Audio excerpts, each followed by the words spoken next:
This is me 2 months ago, on the 27th of April, 2026, running my first ever 5K. I was around 103 kilos and hadn't run properly in the previous 6 years, and I was absolutely dead for about 4 days afterwards. And this is me now. I just ran a 40-minute 18 10K. My 5K PB has recently dropped to 19 minutes and 4 seconds, and I have aspirations of running a sub 19-minute park run this upcoming Saturday and potentially winning it. And the craziest part of all of this is that it only took me 2 months to make these changes. Now, although this rate of improvement is pretty fast, reducing my average pace by around 45 seconds per kilometer in that time, there are 5 essential things I wish I could go back and tell myself before I started this journey. And in this video, whether you're a complete beginner who has just started running, someone chasing a sub 20-minute 5K, or an elite athlete, I think there's something in here for all of you. But let's quickly get to know each other. My name is Andrew Shattuck, and I'm a 22-year-old graduate intern with a degree in sports and exercise science who has recently undergone a crazy running transformation, going from a complete beginner to posting some decent intermediate to advanced times in the space of only 2 months. And my dream is to one day achieve a semi-professional status in triathlon and become a content creator. And although I'm a sports and exercise science graduate from Harper University, I think it's very important to say that I'm by no means an expert or professional, and I'm just simply giving my opinions based on the training and running transformation I've experienced thus far. And if you're watching this right now, you have a chance to be part of that journey by telling the algorithm that this small channel is worth showing up to more people. So without further ado, let's get straight into it. Finding your training level. The first thing you need to do when you begin your running journey is figure out what training level you are currently at. And I know this sounds a bit cliche, but it's actually one of the fundamental things that can help you periodize your training. You may have heard this before, but in running, there are 4 major categories. Beginner, yet to run a 5K or currently running at around 30 to 45 minutes. Intermediate, 22 to 30 minute run times. Advanced, that normally run a 5K around 16 to 22 minutes. And elites, who normally run anything below 15 minutes or roughly around 3 minutes per kilometer pace. And if you're watching this video, you've either already placed yourself in one of these categories or you are yet to know where you fit, just like I was 2 months ago. So to start off, if you're not physically able to run a 5K, I highly recommend the NHS Caps to 5K program. I've seen a couple of friends do it and they've seen success. They're now running 5Ks and 10Ks and doing races, so that's really good. But if you are able to run a 5K and physically able to run, after watching this video, set a time trial sometime between this week or whenever your next local park run is and see where you fit between this spectrum.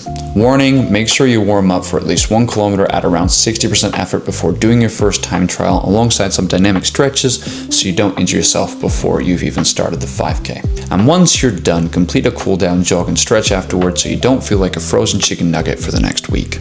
Planning your training. Now that you know where you are, here's where the fun begins, guys. Planning your training. This is where you establish your baseline mileage, and if you're wondering what that looks like, here are some rough weekly kilometer targets for each running level. Beginner, normally around 16 to 32 kilometers per week or 2 to 3 runs. Intermediates, 32 to 64 kilometers per week or 4 to 5 runs. Advanced, 64 to 96 kilometers per week or 5 to 6 runs. And elites are anybody who does over 100 kilometers per week, often requiring multiple runs per day. Now, remember, these are only general guidelines. Factors such as age, training history, work commitments, and how much your joints can actually tolerate will affect your training volume. But as a rough benchmark, these are solid targets to aim for when progressing your training. Try increasing either your speed, distance, or intensity by around 5% at a time rather than making jumps. This is especially important for people who either are started training or want to progress on to the next level. Just make sure your body can handle it because anything more than that has been proven to show significant chances of injury. Training zones. If you're still here, you've now reached what I think is the most important part of the video and where my recommendations differ from most running plans. In my opinion, this is one of the biggest reasons I managed to reduce my pace by over 45 seconds per kilometer in just 2 months. The builders are building. Now, in order to tell you what worked for me, I first have to explain what running zones are. For those of you who don't know what they are, here's a quick recap. Zone 1 is 50 to 60% of your max heart rate. This is a recovery, light intensity run used for warm-ups, cool downs, and recovery sessions essentially. Zone 2 is 60 to 70% of your max heart rate. Going a little bit harder, but still, not too bad. It's easy aerobic based, the sweet spot between long runs. It builds endurance, improves aerobic fitness, and allows you to comfortably hold a conversation with somebody speaking next to you. Zone 3 is a little bit harder than that, 70 to 80% of your max heart rate. Tempo to moderate, comfortably hard effort. It builds aerobic capacity and race pace endurance. Speaking becomes difficult at this point. And then we're going to move on to zone 4, which is 80 to 90% of your max heart rate or threshold. This is used for tempo runs and intervals to improve your lactate threshold. Zone 5, which is the last one, is 90 to 100% of your max heart rate. This is used for VO2 max, sprint maximum effort, short interval sessions to improve peak speed and cardiovascular capacity. The problem I found is that most mainstream running advice tells you to run 80% of your mileage in zone 1 or 2, 15% in zone 3, and 5% in zones 4 to 5. And this recommendation gets handed out to runners of almost every level. But I'm honestly not convinced that this is the best way to train for everyone. In fact, depending on your fitness level, it may not even be practical. You see, most beginners and intermediates hit zone 3 almost immediately when they start running at what feels like a normal pace. Yet much of the research around heart rate zones and training intensity distribution was conducted on highly trained endurance athletes. And if we compare beginners with elite athletes, the percentage may be the same, but the actual volume of hard running is completely different. An elite athlete running 200 kilometers per week is accumulating vastly more tempo and threshold work than a beginner running 20 kilometers per week. So although the percentage looks identical on paper, the training effect isn't. And when I realized that zone 3 to zone 5 training is the most important effective training for improving VO2 max, lactate threshold, and running economy, it completely changed how I viewed my training. Now, if you don't want to listen to me, listen to athletes like Stephen Scullion discussing training philosophy. And you begin to see why maybe faster isn't always worse. And that's exactly what I did.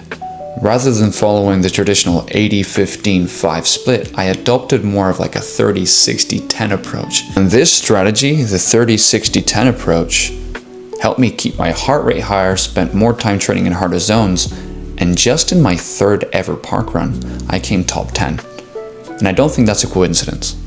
You see, when you run a 5K, you aren't running in zone 1 or 2, and although they're great for building a base, for beginner runners or people just focusing on the 5K, you need to be going fast. You need to make sure that you are pushing yourself. And even if you're an elite to advanced athlete, as soon as you start running that 5K, you're already in that zone 3. So that's why I split my training this way and propelled my times incredibly fast.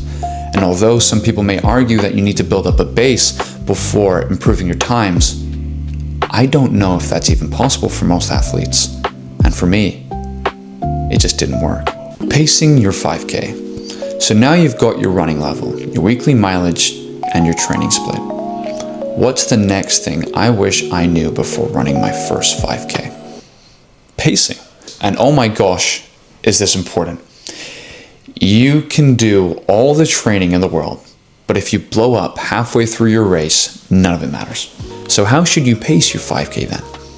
Although recommendations vary, the fastest runners I see at my local races and park runs tend to follow the same basic strategy. Start slightly slower than target pace in the first kilometer, run at target pace for kilometers 2 to 4, then absolutely send it for the final kilometer, especially in that last 500 meters.